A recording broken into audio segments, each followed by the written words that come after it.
বর্ণনাকারী আবু হুরায়রা রাদিয়াল্লাহু তাআলা আন তিনি বলেন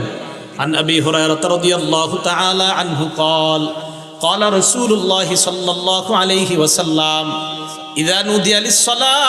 أدبر الشيطان وله درات আজান যখন দেওয়া হয় শয়তান পিছনের রাস্তায় হাওয়া ছাড়তে ছাড়তে পালায় সুবহানাল্লাহ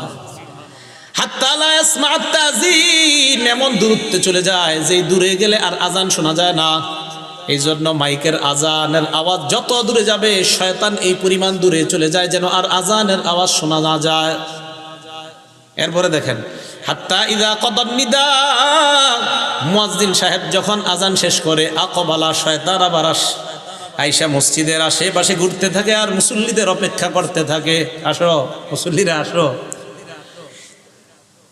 হাত্তা ইযা সুওয়িবা বিস সালাহ এরপর যখন আজান ইকামত দেওয়া হয়